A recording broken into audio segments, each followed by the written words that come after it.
શિવ બની જા સંતોના સંગમાં જીવનો શિવ બની જા સંતોના સંગમાં જીવનો શિવ બની જા સંતોના સંગમાં પ્રતિજ્ઞા મનુષ્ય કહેવાય છે પ્રતિજ્ઞા પાળે તેને મનુષ્ય કહેવાય છે પ્રતિજ્ઞા પાળે એને મનુષ્ય કહેવાય છે પ્રતિજ્ઞા પાળે તેને મનુષ્ય કહેવાય છે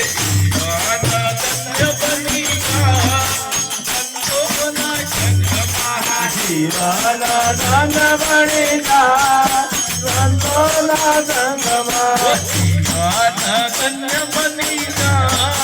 સંતોના સંગમાં જીવના ધન્ય બની જા સંતોના સંગમાં જીવન ધન બની જા સંતોના સંગમાં જીવન હો શિવ બની જા સંતોના સંગમાં જીવનો શિવ બની જા સંતોના સંગમાં નાનો મોટું જે દ્રષ્ટિમાં નાય આવે નાનો મોટો તો દ્રષ્ટિમાં ના આવે નાનો મોટું તો દ્રષ્ટિમાં નાય આવે નાનો મોટો તો દ્રષ્ટિમાં ના આવે સર્વેમાં એક દર્શાય સંતોના સંગમાં સર્વેમાં એક દર્શાય સંતોના સંગમાં સર્વેમાં એક દર્શાય સંતોના સંગમાં સર્વેમાં એક દર્શાય સંતોના સંગમાં જીવનો શિવ બની જા સંતોના સંગમાં જીવનો શિવ બની જા સંતોના સંગમાં સદગુરુ ચરણે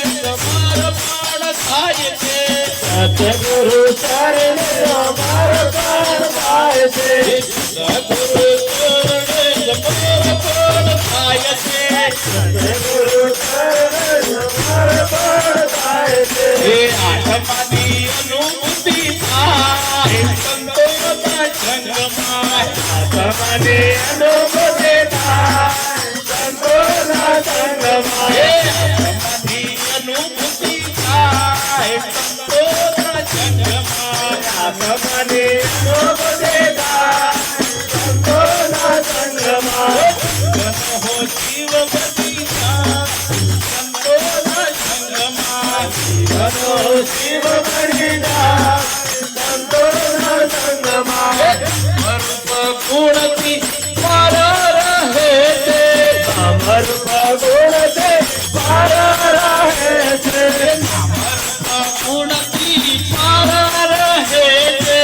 અમર ગુણ તે મારા રહે છે આત્માની અનુભૂતિ થાય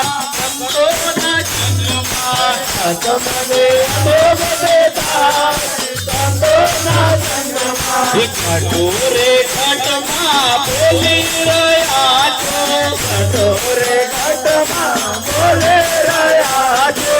કટોરે ઘટમાં બોલી રહ્યા છો કટોરે ઘટમાં બોલે રહ્યા છો બોલે છે પાવન માર સંતોના સંગમાં બોલે છે બાવનમાં સંતોના સંગમાં બોલે છે પાવન માર સંતોના સંગમાં બોલે છે બાવનમાં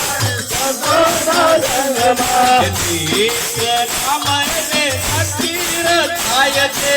ઈશ્વરે નામને નખીરે થાય છે નિગરે નામને અખીર થાય છે ઈશ્વરે નામને નખીરે થાય છે એ આત્માની અનુભૂતિ થાય સંતોના સંગમાં આત્મને અનુભૂતિ થાય સંતોના સંગમાં ગુરુ પ્રતાપે મહેન્દ્ર રામ ગાય છે ગુરુ પરતાવે મહેન્દ્ર રામ ગાય છે પ્રતાપે મહેન્દ્ર રામ ગાય છે ગુરુ પ્રતાપે મહેન્દ્ર રામ ગાય છે તેનો માર્ગ મળી જા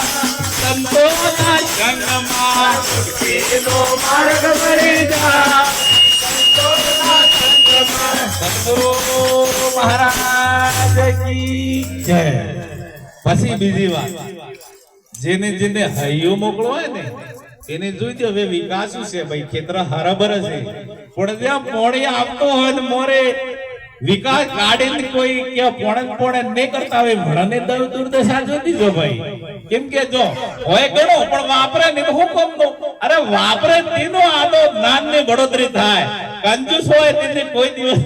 वो કહેવત નહીં કંજૂસ ને ઘેર કોઠાર ભર્યા પણ કઈ કામના જેના વાપરજો તેને આદો બળોતરી થાય, જ્ઞાન ની બળોતરી થાય, તન ને થાય, મન ને થાય, દરેક જાતને જણા વાપરજો એટલે જ્ઞાન ની બળોતરી થાય. અત્રોસ કહે. અને બીજી વાત જો જેને જેને ગુરુ ધારણ કીધા અને ગુરુ મહારાજે જેને શિષ્ય ગુરુ ધારણ કીધા તો ગુરુ મહારાજે એવો રાખતું, ગુરુ મહારાજે સેવા કીધી. ગુરુ મહારાજે તન મન ધન થકી, અન્ન થકી, મન થકી, ધન થકી જેની સેવા કીધી અને જેવી ગુરુ મહારાજને કરે સેવક સેવા એવો ગુરુ મહારાજને પૂરી સત્ર સાયા રાખે અને ગુરુ મહારાજને જેને જો કીર્તિ કંડને આજથી મણ ભલે તમે કરોડ રૂપિયા વાપરો પણ ગરીબ હોય તેને 1 રૂપિયો વાપરે તે બી કરોડ રૂપિયા બરાબર હે ને હે. એટલે જેને તન મન ધન થકીને ભાવથી ને સમર્પણ થાય ને વાપરજો એને દિવસ કોઈ દિવસ એને લીધે કીધું ઘર છે ખૂટે વાકો સોર નહીં લૂટે કૃપા કરીને અપનાયો પાયોજી મને રામ રતન ધન પાયો. એટલે જો જેને જેને સદગુરુ મળ્યા એકનું ઉદાહરણ આલો, એકનો દાખલો આલે મારી વાણીને વિરામ કરો કેમ કે આવી ગયો બોલવું પડી. મારે થોડો માફ કરજો. આપના પાવનના ચરણોમાં કોટી વાર વંદન કરો. જો કે રામાયણના અંદર જ્યારે લંકાના અંદર યુદ્ધ થાયું, રાવણ ને યુદ્ધ થયું અને રાવણના યુદ્ધમાં હનુમાનજી સીતાજી ખબર કાઢવા મોકલ્યા કે જો હનુમાનજી